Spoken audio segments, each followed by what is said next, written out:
Hello friends, नमस्कार। आप सभी का मेरे यूट्यूब चैनल सक्सेस विद ओम में हार्दिक स्वागत है।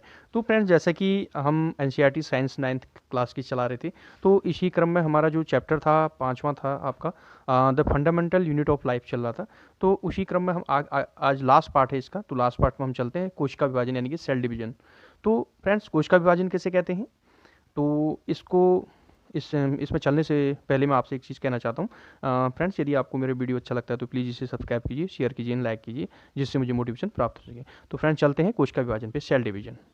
जीवधारियों में वृद्धि हेतु नई कोशिकाएं बनती हैं। सेल डिवीजन, कोशिका विभाजन सिंपली एक लाइन में समझेंगे तो कोशिका का विभाजन, यानी कि कोशिका एक, कोशिका दो में दो, चार में चार, आठ में आठ, 16 में, तो यानी कि कोशिका का लगातार जो है कोशिकाओं की वृद्धि होना।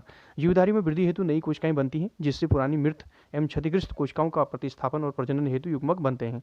नई कोशिकाओं के बनने की क्रिया को ही कोशिका विभाजन कहते हैं। एक लाइन में बात करें, नई कोशिकाओं के बनने की क्रिया को ही, हम प्रक्रिया को ही क्या कहते हैं? कोशिका विभाजन कहते हैं। कोशिका विभाजन मेनली अगर मुख्य रूप से हम देखा जाए तो ये दो प्रकार की होती है, सूत्री विभाजन और अर्धसूत्री विभाजन। अब सूत्री विभाजन किसे कहते हैं?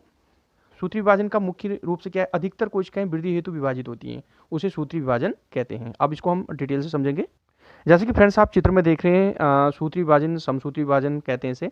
तो आप देख रहे हैं निष्कर्ष क्या निकला। अगर हम सूत्री विभाजन किसे कहते हैं? जब कोशिका जो है, कोशिका में सूत्री विभाजन होता है, तो यानी कि किसी भी चीज़ की वृद्धि होती है, सजीव चीज़ की वृद्धि होती है, चाहे वो आपका सजीव में पेड़ पौधे हो या आपका जो है प्राणी हो। यानी कि मान लिया हम हैं, अगर हम बचपन में छोटे से थे, जब हमने जन्म लिया, हम छोटे थे, आज हम बहुत बड़े हो गए हैं, इतने लंबे हो गए हैं, तो यानी लंबाई जो हमारी बड़ी है वो किसके कारण? समसूत्री विभाजन के कारण, यानी सूत्री विभाजन के परिणाम स्वरूप ही हमारी ग्रोथ हुई है, हम लंबे हुए हैं। ठीक है, तो यानी कि निष्कर्ष ये निकला कि समसूत्री विभाजन में जो मात्र कोशिका है वो आपकी संतति कोशिकाओं में विभाजित होती है। तो संतति कोशिकाओं में जो गुणसूत्र होते हैं वो मात्र कोशिका के समान होते हैं।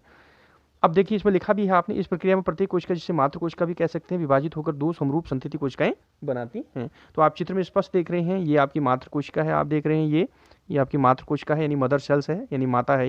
यहाँ इसके गुणसूत्र की संख्या 1 2 3 4 गुणसूत्र है यहाँ पे। तो यानी कि अगर समसूत्री विभाजन होगा तो दो कोशिकाएं बनेंगी, 1 से 2 बनेंगी। कोशिका विभाजन का मतलब है कि 1 से 2 बनना।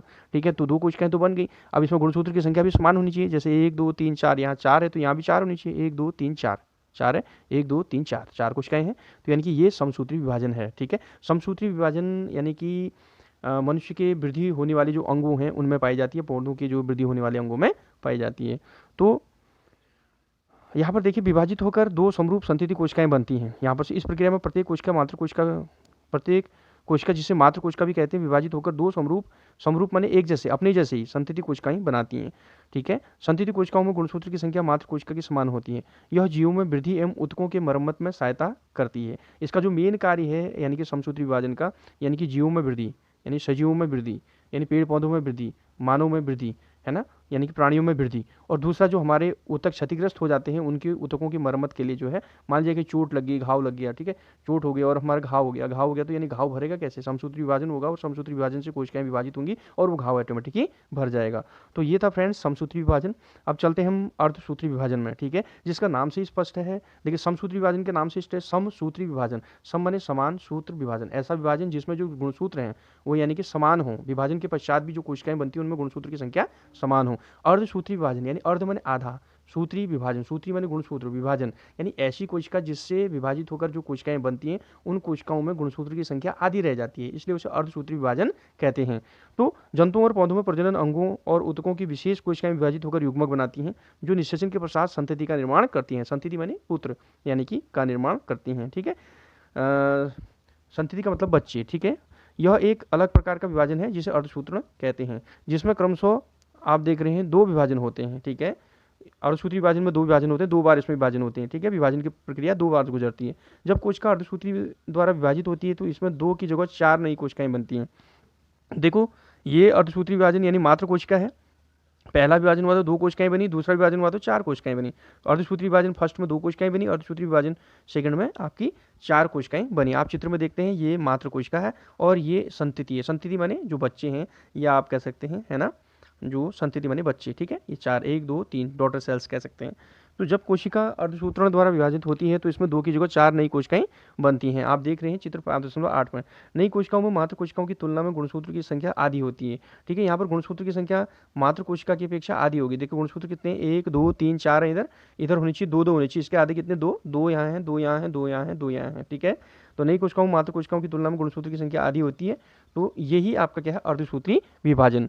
ठीक है, तो अर्धसूत्री विभाजन में एक चीज़ और नोट करने की बात है कि मात्र कोशिका जो है 4 जो है संतति कोशिकाओं को जन्म देती है, जबकि समसूत्री विभाजन या सूत्री विभाजन में यानी मात्र जो कोशिका है वो केवल 2 कोशिकाओं को जन्म देती है। तो ये था सूत्री विभाजन और अर्धसूत्री विभाजन। इसका जो डिटेल है फ्रेंड्स वो हम 10 की एनसीईआरटी में पढ़ेंगे। अभी अगर हम इतना डिटेल पढ़ने लगेंगे तो ये कवर ही नहीं हो पाएगा एनसीईआरटी आपका। तो हमारा जो उद्देश्य है एनसीईआरटी को 6 से 12 तक की एनसीईआरटी को पूरा कवर करना।